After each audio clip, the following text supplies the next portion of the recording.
ನನ್ನ ಮಾತು ಕೇಳು bro. I am sorry.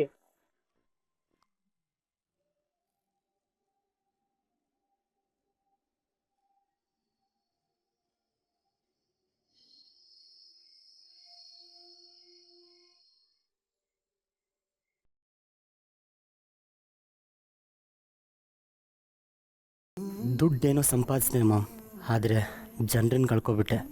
First time ಒಂಟಿ ಅಂತ ಅನಿಸ್ತಿದೆ ಮಾಮ್. ನಿನ್ನ ನೋಡಬೇಕು ಅಂತ ತುಂಬ ಆಸೆ ಆಗ್ತಿದೆ.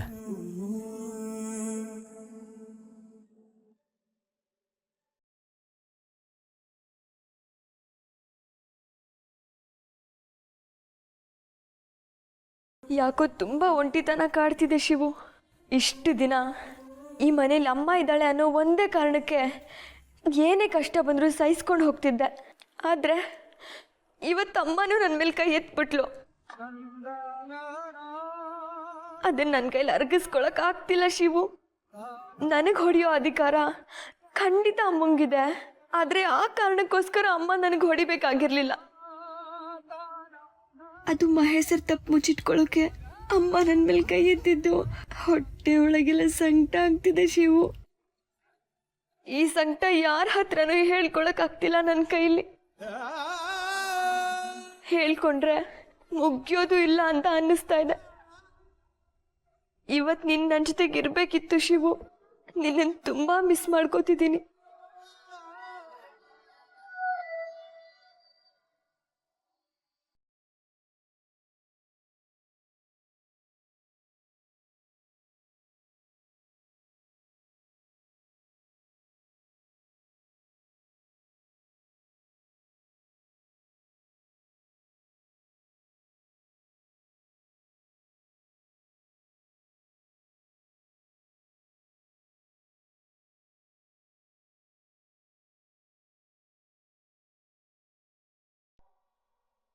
ಸಾವಿತ್ರಿ, ಟೈಮ್ ಆಯ್ತು, ಮಲಕ್ಕೋ.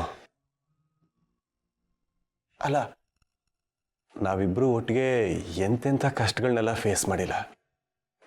ಈಗ ಇದು ಯಾವುದೋ ಒಂದು ಚಿಕ್ಕ ವಿಷಯಕ್ಕೆ ಮಗ ಮನೇಲಿ ಇಲ್ದೇ ಇರೋದು ಚಿಕ್ಕ ವಿಷಯನ? ತಾಯಾದವಳು ಎಂತ ಕಷ್ಟ ಬೇಕಾದ್ರೂ ತಡ್ಕೋತಾಳಿರಿ. ಆದ್ರೆ ಹೆತ್ತ ಮಕ್ಕಳು ಕಣ್ಣು ಮುಂದೆ ಇಲ್ಲದೆ ಇರೋ ನೋವು ಆ ಕರಳು ಹೇಗೆ ಅನುಭವಿಸುತ್ತೆ ಅಂತ ನಿಮಗೆ ಹೇಗ್ರಿ ತಿಳಿಸ್ಲಿ ನಾನು?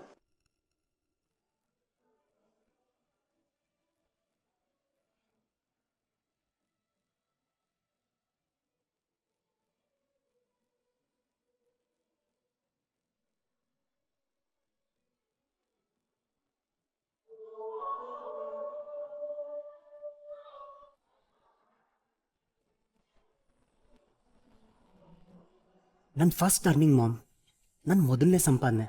ಇದು ನಿಂಗೆ ಹೇಳಬೇಕು. ನೀನು ತುಂಬ ಖುಷಿ ಪಡ್ತೀಯ ಅಂತ ಗೊತ್ತಿದೆ. ಪ್ಲೀಸ್ ಆಚೆ ಬಾ ಮಾಮ್.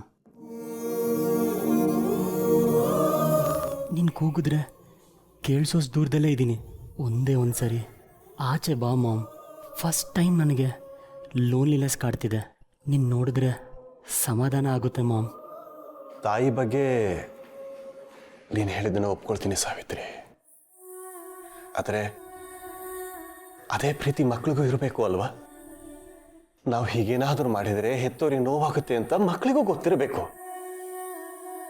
ಯಾವ ತಂದೆ ತಾಯಿನೂ ಮಕ್ಕಳು ತಮ್ಮಿಂದ ದೂರ ಇರಬೇಕು ಅಂತ ಆಸೆ ಪಡೋದಿಲ್ಲ ಅಲ್ವಾ? ನೀನೀಗ ಸ್ವಲ್ಪ ಗಟ್ಟಿ ಮನಸ್ಸು ಮಾಡ್ಕೊ. ಪ್ರಪಂಚ ಅವನಿಗೆ ಪಾಠ ಕಲಿಸುತ್ತೆ, ಮತ್ತು ಆ ಪಾಠ ಅವನಿಗೆ ತುಂಬ ಬೇಗ ಅರ್ಥ ಆಗುತ್ತೆ. ನಮ್ಮ ಸುಶಾಂತ್ಗೆ ಜವಾಬ್ದಾರಿ ಬರಬೇಕು ಅನ್ನೋ ಕಾರಣಕ್ಕೆ ನಾನು ಹೀಗೆ ಮಾಡ್ತಾ ಇರೋದು.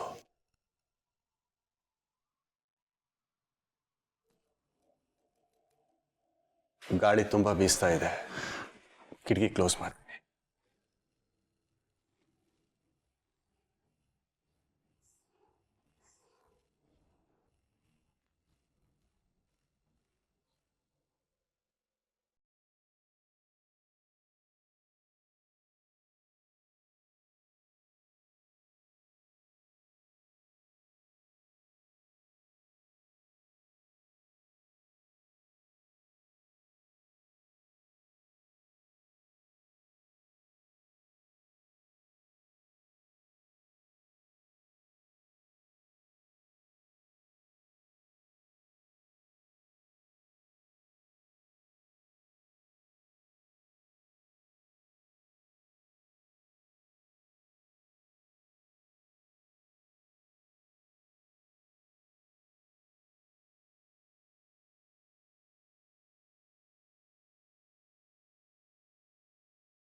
ಫಸ್ಟ್ ಟೈಮ್ ಸಂಪಾದನೆ ಮಾಡಿದ್ದೀನಿ.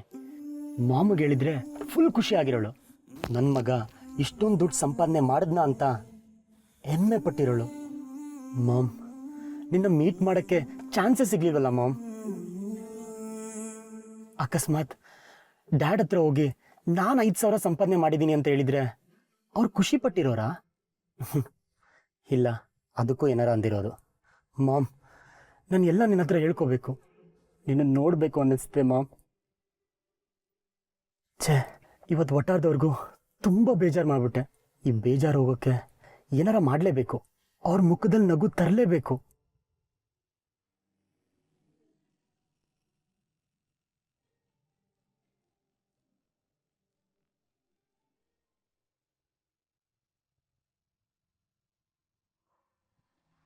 ಮಂಗಳ, ಸ್ವೀಟ್ಸ್ ತಗೊಂಬನ್ನಿ. ಸ್ವೀಟ್ಸಾ? ಯಾಕ್ರಿ? ಹೇಳ್ತೀನಿ ರೀ. ಏನೋ ಸಭೆ ನಡೆಯೋಗಿದೆ. ಸಂತೋಷದ ವಿಷಯ ಭಾವ, ಯಾದಗಿರಿ ಚೌಲ್ಟ್ರಿ ಫೈನಲಿ ಇವತ್ತು ಇನಾಗ್ರೇಟ್ ಆಯ್ತು. ಓ ಗುಡ್. ಮಂಗಳ ಕೊಡಿ. ಅದಕ್ಕೆ ಸ್ವೀಟ್ಸ್? ಹೌದು, ತಗೊಳ್ಳಿ. ಯಾದಗಿರಿ ಚೌಲ್ಟ್ರಿ ಇನಾಗ್ರೇಟ್ ಆಗಿರೋದಕ್ಕೆ ಸ್ವೀಟ್ಸ್ ಬಂದಿದೆ ಮನೆಗೆ. ಬನ್ನಿ ಹೋಗೋಣ. ನೀವು ಹೋಗಿ, ಸ್ವೀಟ್ಸು ನಮ್ಮ ಹತ್ರಕ್ಕೆ ಬರುತ್ತೆ.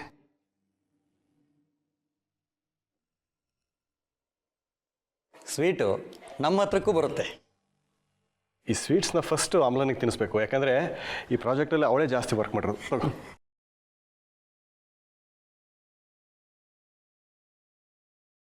ಆದರೂ ನಾನು ಕೇಳಿದಷ್ಟು ಫ್ರೀಡಮ್ ಕೊಡಲಿಲ್ಲ ನೀವು. ನಾನು ಪಾಸಿಟಿವ್ ಆಗಿ ತೊಗೋತೀನಿ, ಯಾಕಂದರೆ ಇದು ನನ್ನ ಎಕ್ಸ್ಪೀರಿಯನ್ಸಿಗೆ ಆ್ಯಡ್ ಆಗುತ್ತಲ್ವಾ. ಆಗಲಿ, ನೆಕ್ಸ್ಟ್ ಪ್ರಾಜೆಕ್ಟಲ್ಲಿ ನಿನಗೆ ಫುಲ್ ಫ್ರೀಡಮ್ ಇರುತ್ತೆ. ಓಕೆ ದಾಕ್ಷಾಯಿಣಿ? ಅಣ್ಣ, ಎಲ್ಲ ನಮಗೆ ತಿನ್ನಿಸ್ಬಿಟ್ರೆ ಮೊದಲು ನೀ ತಿನ್ನು. ನೀವೆಲ್ಲ ಸ್ವೀಟ್ಸ್ ತಿಂದರೆ ನಾನು ತಿಂದ ಹಾಗೆ. ಆಮೇಲೆ ಇಷ್ಟೆಲ್ಲ ಸ್ವೀಟ್ಸ್ ನಾನು ತಿಂದರೆ ಈ ವಯಸ್ಸಿನಲ್ಲಿ ತಡ್ಕೊಳ್ಳೋದಾದರೂ ಹೇಗೆ? ನಿನಗೆ ಗೊತ್ತಾ, ಸ್ವೀಟ್ಸ್ನ ಹಂಚ್ಕೊಳ್ಳೋದಕ್ಕೆ ಸುತ್ತ ಜನ ಇರಬೇಕು, ಅಷ್ಟು ಸಾಕು.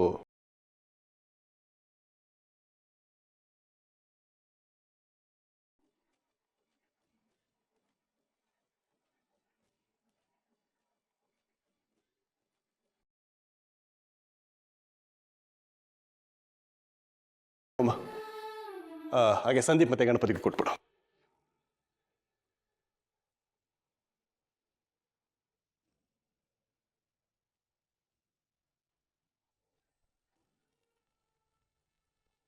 ಅಣ್ಣ, ಸ್ವೀಟ್ ತಗೊಳ್ಳಿ. ಹೊಸ ಚೌಟ್ರಿ ಓಪನ್ ಆಯ್ತಂತಲ್ಲ, ಅದ್ರದ್ದು ಸ್ವೀಟ್.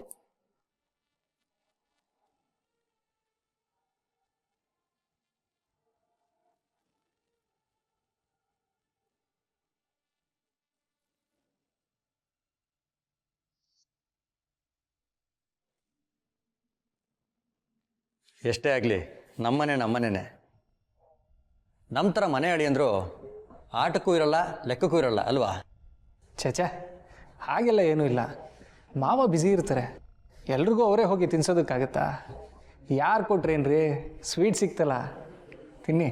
ನಿಮ್ಮದು ದೊಡ್ಡ ಮನಸ್ಸು ಸಂದೀಪ್. ಆದರೆ ನನಗೊಂದು ವಿಷಯ ಹೇಳಿ. ಮನೆಯವ್ರಿಗೆಲ್ಲ ಅವರೇ ಪ್ರೀತಿಯಿಂದ ಸ್ವೀಟ್ನ ತಿನ್ನಿ ಅಂತ ತಿನ್ಸಿದ್ರು. ಮನೆಯವ್ರನ್ನ ಬಿಟ್ಟರೆ ಉಳಿದವ್ರು ಯಾರು ಹೇಳಿ? ನಮಗೆ ಸ್ವೀಟ್ ಯಾರ ಕೈಯಿಂದ ಬಂತು? ಆಳಿನ ಕೈಯಲ್ಲಿ ಬಂದ ಈ ಸ್ವೀಟು ಅದು ಹೇಗೆ ಸಿಹಿಯಾಗಿರುತ್ತೆ ಸಂದೀಪ್?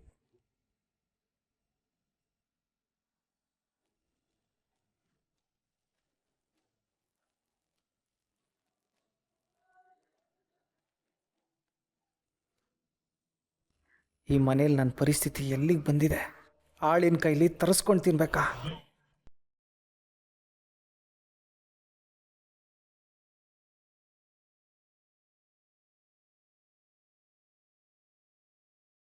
ಈ ಕೋಳಿಗೂಡು ಅಂತ ಇರೋ ವಟಾರದಲ್ಲಿ ಇದ್ದು ಸಾಕಾಗಿದೆ ಕಣೆ. ನಂಗೆ ಒಂದು ಚಾನ್ಸ್ ಸಿಕ್ಕಿದ್ರೆ ಸಾಕು, ಇಲ್ಲಿಂದ ಆಚೆ ಬಂದ್ಬಿಡ್ತೀನಿ ನಾನು.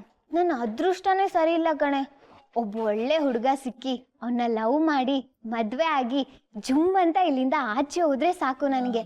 ಆದ್ರೆ ಆ ಥರ ಹುಡುಗ ಯಾರು ನನಗೆ ಸಿಗ್ತಾನೆ ಇಲ್ಲ ಕಣೆ. ಲೇ, ನೀನ್ ಯಾವಾಗ್ಲೂ ನಿನ್ ಬ್ಯೂಟಿ ಮತ್ತೆ ನಿನ್ ಮೊಬೈಲ್ ಇದ್ರ ಬಗ್ಗೆನೆ ತಲೆ ಕೆಡ್ಸ್ಕೊಂಡಿರ್ತೀಯ. ಹುಡ್ಗ ನಿನ್ ಮುಂದೆನೇ ಇದ್ರು ನೀನ್ ನೋಡೇ ಇರಲ್ಲ ಅನ್ಸುತ್ತೆ. ಹೌದಾ? ಹಂಗಂತೀಯ? ನನ್ನ ಕಣ್ಮುಂದೆನೇ ಇದ್ದಾನ? ಒಂದ್ ನಿಮಿಷ.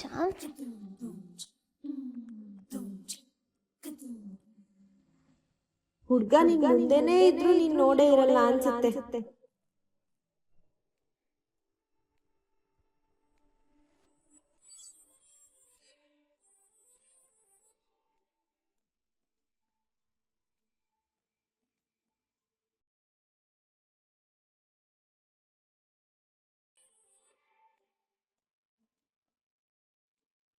ಕಣ್ಮುಂದೆ ಇದ್ರೂ ಇಷ್ಟ ದಿನ ಕಾಣಿಸ್ತಾ ಇರ್ಲಿಲ್ವಾ? ಹೇ, ಹಂಗಾದ್ರೆ ಅವನೇ ಕಣೆ ನಿನ್ ಪಾರ್ಟ್ನರ್. ನಾನು ನಿನ್ಗೆ ಆಮೇಲೆ ಮಾಡ್ತೀನಿ ಕಣೆ.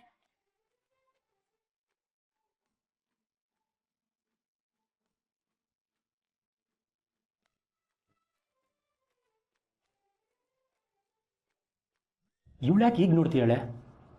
ಏನಾರು ಲೂಸಾ? ಅದು ಮಹೇಶ್ ಸರ್. ಅಪ್ಪ, ಓಹೋ ಲಕ್ಷ್ಮಿ, ಏನ್ ಬಾಗ್ಲೆಲ್ಲ ನಿಂತ್ಬಿಟ್ಟಿದೆ? ಅದೇ ಸರ್, ಊಟಕ್ಕೆ ನಾನೇ ದುಡ್ಡು ಕೊಡ್ತೀನಿ ಅಂತ ಹೇಳಿದ್ನಲ್ಲ, 2500 ಈ ಮಂತ್ದು ತಗೊಳ್ಳಿ.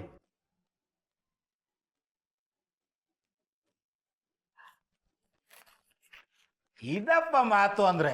ವಯಸ್ಸು ಚಿಕ್ಕಾದ್ರು ನಿನ್ನ ಡೆಡಿಕೇಶನ್ ನನಗೆ ಬಹಳ ಇಷ್ಟ ಆಗೋಯ್ತು. ನೆಕ್ಸ್ಟ್ ಮಂತಿಂದ 1-2 ದಿನ ಮುಂಚೆ ಕೊಟ್ಬಿಡಪ್ಪ. ಸರಿ ಸರ್. ಒಂದೇ ಒಂದು ರಿಕ್ವೆಸ್ಟು. ಏನಪ್ಪ? ವೀಕ್ಲಿ 2 ಡೇಸ್ ಮೊಟ್ಟೆ ಕೊಡ್ತಿದ್ದೀರಾ, ಅದು 4 ಡೇಸ್ ಆಗ್ಬೋದಾ? Okay okay, granted.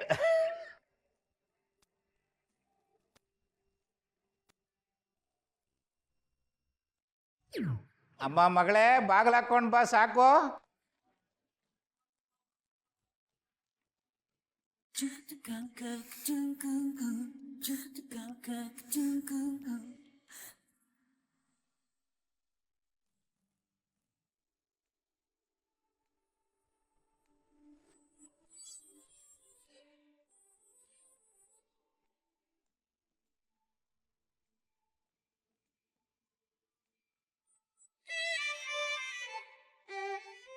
ಏನ್ ಮಾಡ್ತಾ ಇದ್ದಾನೆ ಇವನು? ಎಲ್ರ ಮನೆ ಮುಂದೆ ಏನ್ ಕವರ್ ಇಡ್ತಾ ಇದ್ದಾನೆ?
ಇದಕ್ಕಿದ್ದಂಗೆ ಗಿಫ್ಟು ಯಾರು ಕೊಡ್ತಿರೋದು?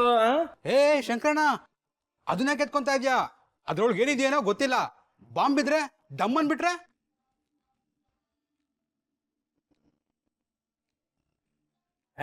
ನಮ್ಮ ವಟಾರಕ್ಕೆ ಯಾರು ಬಾಂಬ್ ತಂದಿಕ್ತಾರೆ ಚಂದ್ರಣ್ಣ?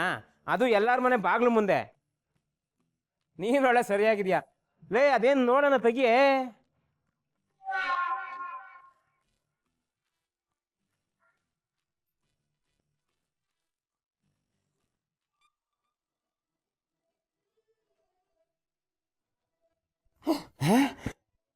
ಮೈಸೂರು ಪಾಕು? ಮೈಸೂರು ಪಾಕ್ ನನ್ಗಿಷ್ಟ ಅಂತ ಹೇಗ್ ಗೊತ್ತಾಯ್ತು?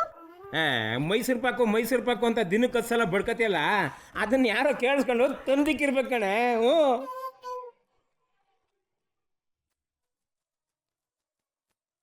ಇದೆಂತ ನನಗೆ ಮಂಗಳೂರು ಮಲ್ಲಿಗೆ ಇಷ್ಟ ಅಂತ ಹೇಗೆ ಗೊತ್ತಾಯ್ತು? ದಿನಕ್ಕೆ 10 ಸಾರಿ ನಾನು ಹೇಳಿದ್ದುಂಟು, ಅದನ್ನ ಯಾರಾದರೂ ಕೇಳಿಸ್ಕೊಂಡ್ರಾ ಅಂತ.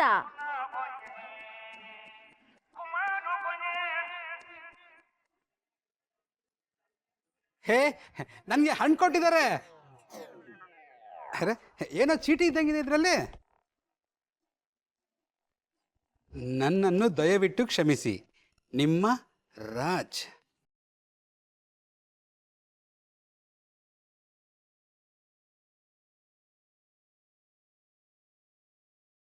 ಓ, ಹೊಸ ಹುಡುಗ ಕೊಟ್ಟಿರೋದು. ನನಗೆ ಮಂಗಳೂರು ಮಲ್ಲಿಗೆ ಇಷ್ಟ ಅಂತ ಆ ಹುಡುಗನಿಗಾದ್ರೂ ಗೊತ್ತಾಯಿತು. ನನ್ನ ಗಂಡ ಸಹ ಇದ್ದಾರೆ, ಯಾವಾಗ ಸಹ ಹೇಳುದು ನಾನು ಮಂಗಳೂರು ಮಲ್ಲಿಗೆ ತನ್ನಿ ಅಂತ, ಅವ್ರು ತರುವುದೇ ಇಲ್ಲ. ಆ ಹುಡುಗ ನೋಡಿ ನೆನ್ನೆ ಮೊನ್ನೆ ಬಂದ್ಬಿಟ್ಟು ನಮಗೆಲ್ಲ ಏನು ಇಷ್ಟ ಅಂತ ಅರ್ಥ ಮಾಡ್ಕೊಂಡಿದ್ದಾನೆ. ನಮ್ಮ ಮನೆಯವರು ಇದ್ದಾರೆ, ನನಗೆ ಏನು ಇಷ್ಟ ಅಂತ ಇದುವರೆಗೂ ಗೊತ್ತಾಗಿಲ್ಲ ಅವರಿಗೆ. ನೀವು ಸುಮ್ಮನೆ ಸವಿತವ್ರೆ, ನಮ್ಮ ವಟಾರದವ್ರನ್ನೆಲ್ಲ ಕಳ್ಳರು ಅಂತ ಬೀದಿಲಿ ನಿಲ್ಲಿಸಿ ಮರ್ಯಾದೆ ತೆಗ್ದ. ಈಗ ಸ್ವೀಟು ಹೂವನ್ನೆಲ್ಲ ತಂದು ಕ್ಷಮಿಸ್ಬಿಡಿ, ನಾವು ಒಳ್ಳೆಯವನು ಅಂದರೆ ನಾವು ಕ್ಷಮಿಸಕ್ಕಾಗತ್ತಾ? ಅಡ್ಕೆಗೆ ಹೋದ ಮಾನ ಆನೆ ಕೊಟ್ಟರು ಬರಲ್ಲ ಅಂತಾರೆ. ನಮ್ಗೇನು ಮಾನ ಮರ್ಯಾದೆ ಇಲ್ವನ್ರಿ? ಅಯ್ಯೋ ಪಾಪ ಬಿಡಿ ಮರೆ, ಏನೋ ಪಾಪದ ಹುಡುಗ ಗೊತ್ತಿಲ್ಲದೆ ಅಂದಿದ್ದಾನೆ. ಏ ಲತಾ, ಇದನ್ನೆಲ್ಲ ಒಳಗಡೆ ತಂದರೆ ಚೆನ್ನಾಗಿರಲ್ಲ ನೋಡು. ಮಾನ ಮರ್ಯಾದೆಗೆ ಹಂಚ್ಕೊಂಡು ಬದುಕೋರು ನಾವು. ಬಾ.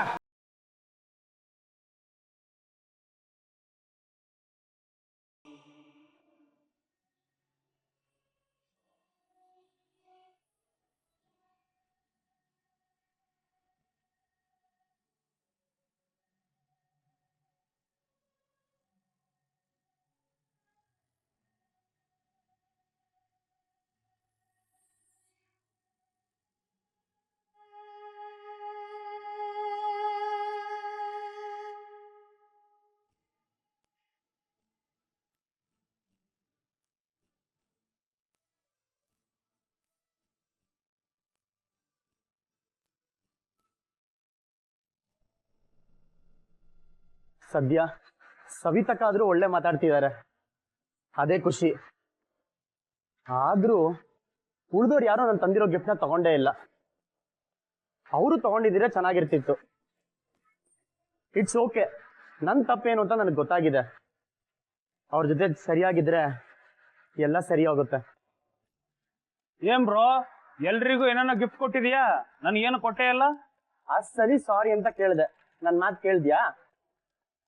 ದೊಡ್ಡ ಡೈಲಾಗ್ ಹೊಡಿತಿದ್ದೆ, ನಿನಗೆ ಗಿಫ್ಟ್ ಬೇರೆ ಬೇಕಾ? ಪಾಯಿಂಟೇ.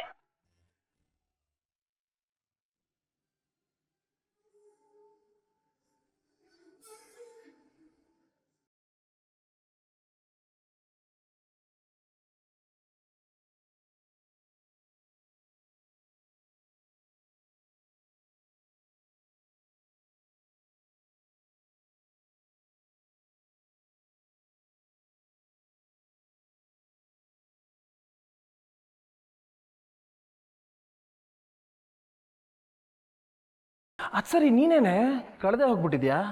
ಕಾಲೇಜ್ ಗ್ರೂಪ್ ಅಂತ ಒಂದಿದೆ, ಅದರಲ್ಲಿ ಮೆಸೇಜ್ ಮಾಡಿದ್ರೆ ನೋಡಲ್ಲ, ಯಾವುದಕ್ಕೂ ರಿಪ್ಲೈ ಮಾಡಲ್ಲ.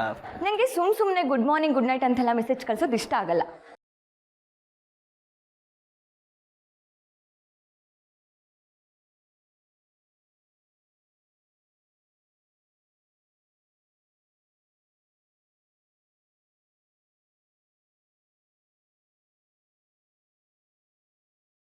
ಕಾಲೇಜ್ ವಾಟ್ಸಪ್ ಗ್ರೂಪ್ನಲ್ಲಿ ಬರೋ good night good morning messages ನೋಡ್ತಿರ್ಲಿಲ್ಲ. ಆದರೆ ಇವತ್ತು ಓದ್ತಾ ಇದ್ದೀನಿ. ಆದರೆ ನೀನೇ ಇಲ್ವಲ್ಲ ರವಿ.